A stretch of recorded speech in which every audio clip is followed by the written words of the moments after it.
মৰমৰ ছাত্ৰ ছাত্ৰীসকল, এইটো ভিডিঅ'ৰ জৰিয়তে মই সমাধান কৰিম ক্লাছ 10 মেথমেটিক্স বাস্তৱ সংখ্যাৰ উদাহৰণ 3 আৰু 4।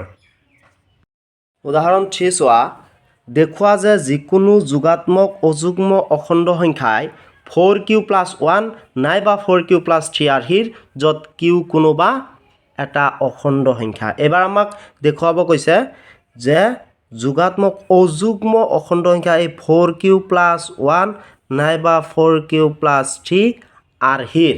চোৱা, আমি সলিউশ্যনত লিখিম,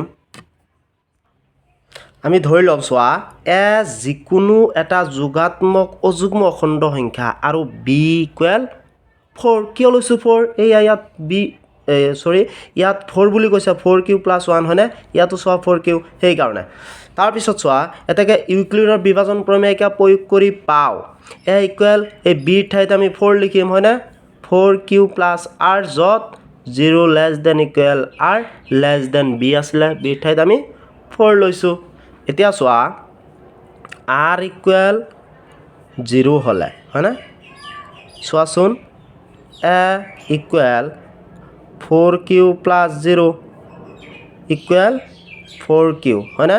আকৌ চোৱা, r = 1 হ'লে আমি r ৰ মানটো 3 লৈকে ল'ম, কাৰণ ইয়াত কি কৈছে যে 0 ≤ r b। এই rটো 0তকৈ ডাঙৰ বা 0ৰ সমান, আকৌ 4তকৈ সৰু হ'ব লাগিব। 4তকৈ সৰু কি? 3। গতিকে আমি 3 লৈকে ল'ম। চোৱা, r = 1 হ'লে কি পাবা? a = 4q + r ৰ ঠাইত 1 বহাই দিয়া, এইখিনি পাবা হয়নে? আকৌ চোৱা, r = 2 হ'লে a = 4q + r ৰ ঠাইত 2 বহাই দিয়া হয়নে? আকৌ চোৱা, r = 3 হ'লে a = 4q + 3 হয়নে? আমাক দেখুৱাব লাগে এইটো আৰু এইটো। চোৱা, 4q পাইছোঁ, q কোনোবা অখণ্ড সংখ্যা বুলি কৈছে, গতিকে 1 বহাই দিয়া, 1 × 4 4, 2 বহাই দিয়া, 2 × 4 8। এইবিলাক কি? যুগ্ম। এইটো আমি কি পাম? যুগ্ম পাম। আকৌ চোৱা, এইটো অযুগ্ম পাম। কিউৰ মান 1 2 3 4 অখণ্ড সংখ্যাবোৰ বহাই দিয়া, অযুগ্ম পাবা, এইটো অযুগ্ম পাবা, কিন্তু এইটো কি পাবা? যুগ্ম পাবা হয়নে? এতিয়া চোৱা, আমাকতো এইটো আৰু এইটো দেখাব দিয়া নাই। আমাক কি কৈছে যে যিকোনো যোগাত্মক অযুগ্ম অখণ্ড সংখ্যাই এই 4q + 1 4q + 3 আৰ্হিৰ, এই দুটা আমাক দেখুৱাব দিছে। আমি লিখিম এতেকে a = 4q বা, আৰু এটা কি আছিল? 4q + 2।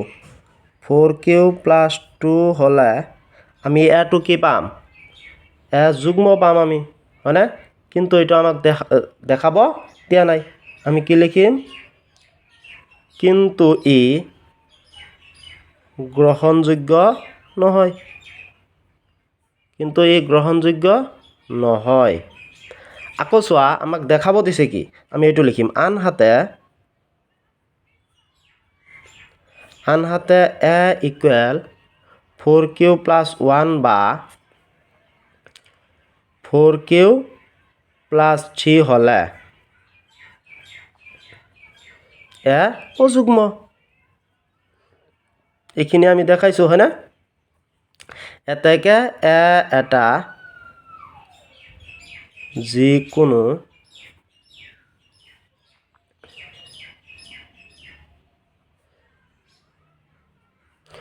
যোগাত্মক অযুগ্ম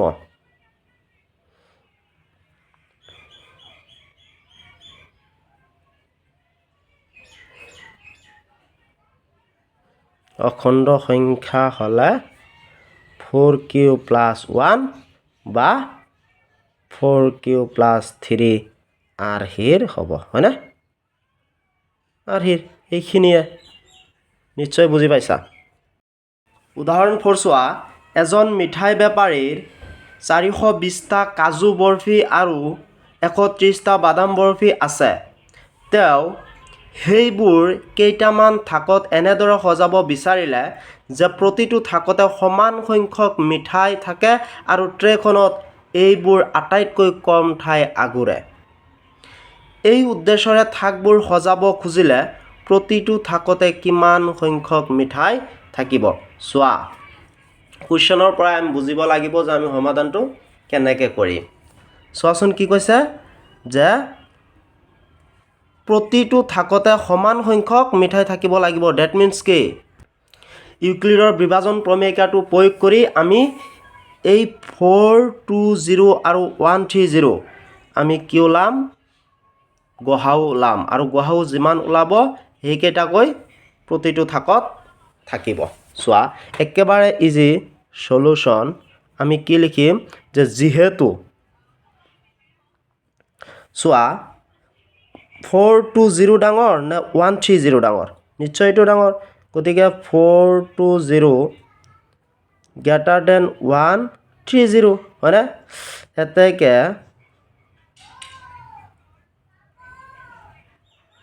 ইউক্লিডৰ বিভাজন প্ৰমেয়িকা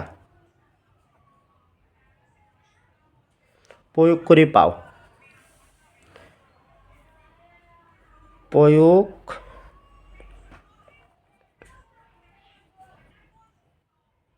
চোৱাচোন এই ডাঙৰটো লিখিম হয়নে 420 ইকুৱেল 130 এতিয়া চোৱা এই 130 420 মাজত কেইবাৰ যাব চোৱাচোন কেইবাৰ যাব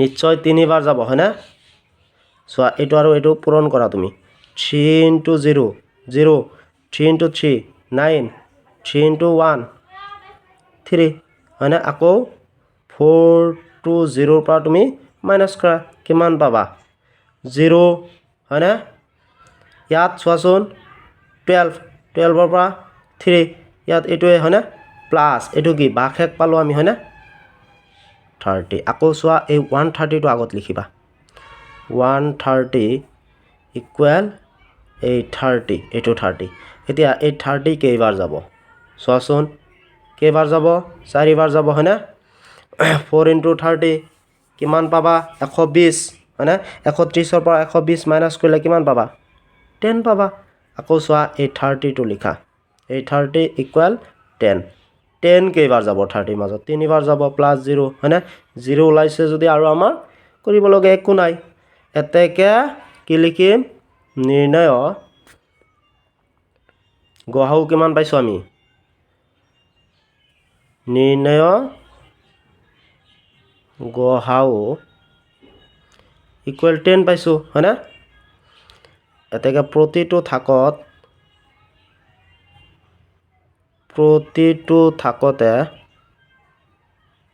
10টা সংখ্যক মিঠাই থাকিব এইখিনিয়ে